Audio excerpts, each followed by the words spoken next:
Hello po sa inyong lahat mga ka-crypto. Ako po si Pinoy Crypto Trader at sa video na ito ay atin pong pag-uusapan ang dahilan kung bakit hindi makaangat si Shiba Inu yan sa presyong $0.1 at $0.01. Ayan, bago po tayo magpatuloy ay nais ko po munang bigyang linaw ang aking disclaimer kung saan ang nilalaman po ng video na ito ay hindi po ito isang financial advice. For education and information purposes lamang po ang layunin nito. Nais ko na rin pong magbigay babala na wala pong kahit anumang group chat ang Pinoy Crypto Trader. Ayan mga crypto, ano nga ba ang dahilan na siyang pumipigil kay Shiba Inu? Ayan, para akyatin nito ang market price na $0.1 at $0.01. Ayan po ang ating pag-uusapan sa balita na ito. Ayan, Shiba Inu is exchanging hands at ayan po yung kanyang current market price natin ngayon kay Shiba Inu.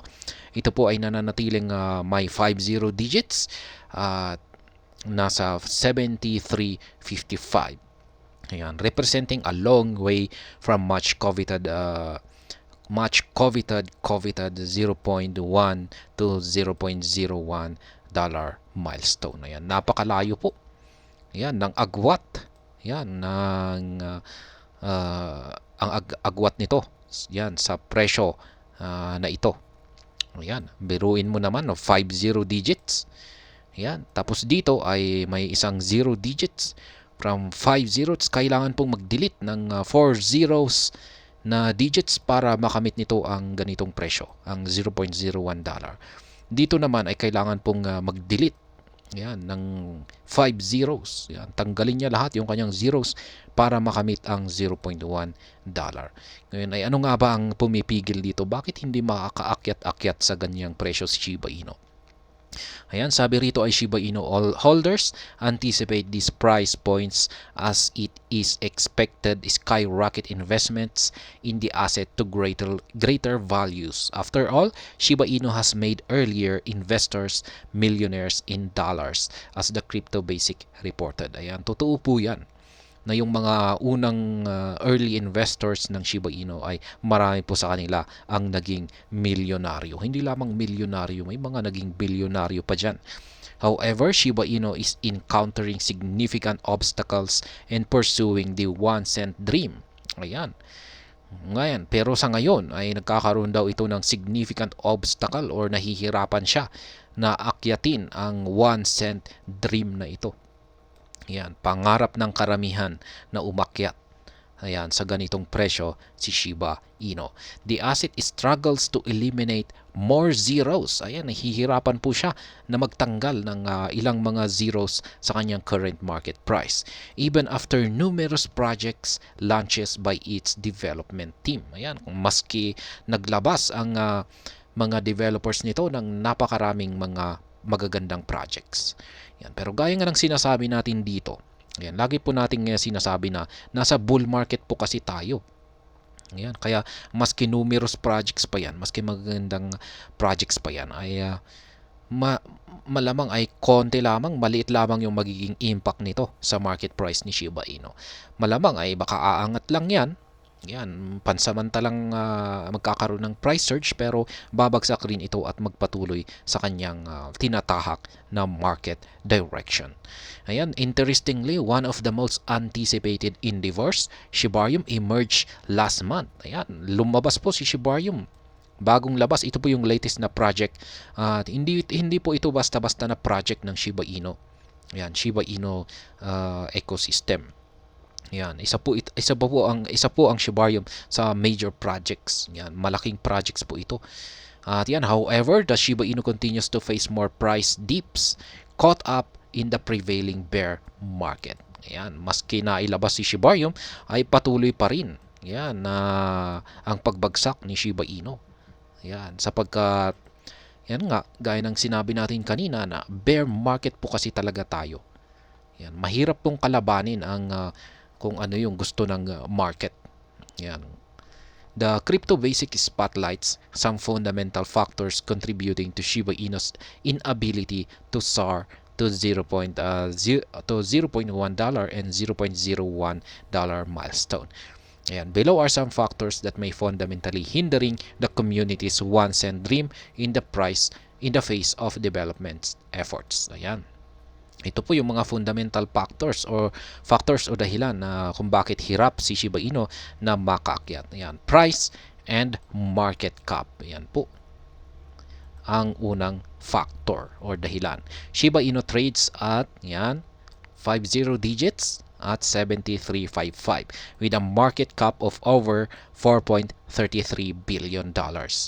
To attain the coveted $0.01 mark, Shiba Inu's cap would need to surpass the staggering threshold of 5.89 trillion. Yan. This figure implies the asset must grow at least 1,359,670%. Ayan. Ito po yung current na market cap ni Shiba Inu sa ngayon. Nasa 4.33 billion. Yan. Para ma-reach ni Shiba Inu ang ganitong market price 0.01, kailangan po na ang market cap na ito ay lumaki at umabot ng 5.89 trillion dollars. Ayan. Sobrang laki po. Mula sa pagiging billion ay kailangan po nitong maging trillion. Ayan. Kung pag nagyari yan ay magkakaroon ng ganito po na paglago ang Shiba Inu. Nasa 1.3 million %. Ayan. It is worth noting that Apple Incorporated, the world's largest company by market cap, holds a valuation of 2.81 trillion. Ayan nga, si Apple. Siya raw ang world's largest company na may pinakamalaki na market cap. Ayan. At yung kanyang market cap na ito ay umaabot sa 2.81 trillion dollars. Kaya kung pag titignan mo, ay kailangan mahigitan ito ni Shiba Inu. Ayan, at halos parang madoble niya. Yan. Yung market cap ni Apple na 2.81 trillion. Yan. Para maabot ni Shiba Inu ang ganitong presyo, $0.01. Shiba Inu would surpass Apple at a market cap of 5.89 trillion, which is largely unlikely. Ayan. Mukhang hindi raw makatotohanan or parang napaka-imposible na mangyari na masurpass ni Shiba Inu yung market cap dito ni Apple. Yan, Apple Incorporated. Yan. While the 5 trillion figure represents a formidable feat, Shiba Inu has already attained an astronomical growth percentage similar to the projected 1.3 million % as the Crypto Basic reported. Shiba Inu's earliest investors are in over 12 million % profit. Ayan, yung mga naunang nag-invest dito kay Shiba Inu ay meron na silang kinita na 12 million %. Ayan, yung talagang mga nagkaroon ng matinding benefits dito ay yung mga early investors ni Shiba Inu. Yan, Shiba Inu circulating supply. Yan, ito po yung mga natitirang amount na token, Shiba Inu tokens sa sirkulasyon. According to ShibBurn, a community burn tracking website, Shiba Inu circulating supply is over 589 trillion. Ganyan po karami yung natitirang token ng Shiba Inu. Yan. Given a massive circulating tokens, attaining the 0.1 to $0.01 milestone may remain an elusive dream without concerted efforts to exterminate a larger portion of the coin. Ayan, na-content na po natin yan. Kung pag ganito po kalaki ang circulating supply ni Shiba Inu ay mukhang napaka-imposible po na makamit ni Shiba Inu ang ganitong presyo, 0.1 at saka $0.01. Kailangan po talaga na mag-exterminate tayo or magsunog tayo para mabawasan yung napakalaking supply ng Shiba Inu na ito. Ayan. Siguro kung pag mapaabot natin ito ng 1 trillion ay yan, may pag-asa po. Ayan, meron na po tayong pag-asa na makamit ang ganitong presyo. Ayan, at mukhang malayo pa tayo dyan.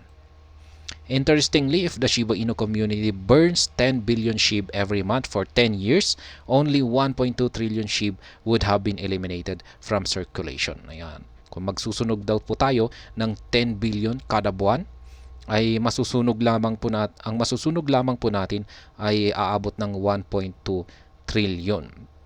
Ayan. Ayan, sa isang taon. Ayan, total.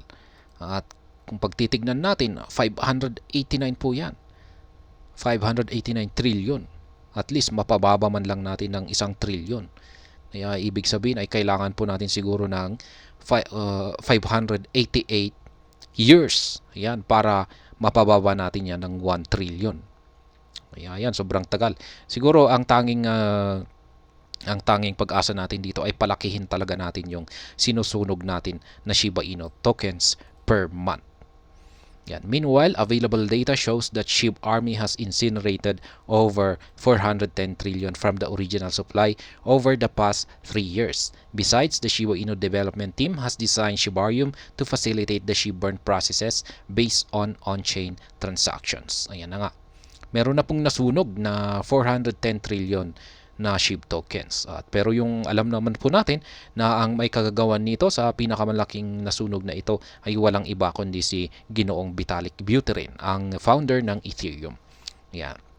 At siguro alam naman po natin ang kwento kung bakit niya ito ginawa.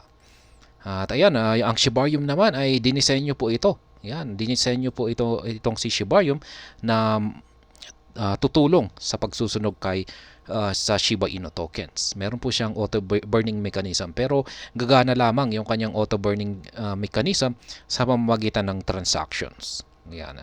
Sa pamamagitan po ng transaction fee. Kaya kung pag may nagkakandak po ng mga transactions dito kay Shiba Inu ay dyan po talaga nila kinukuha yung nasusunog, yung sa transaction fee nito.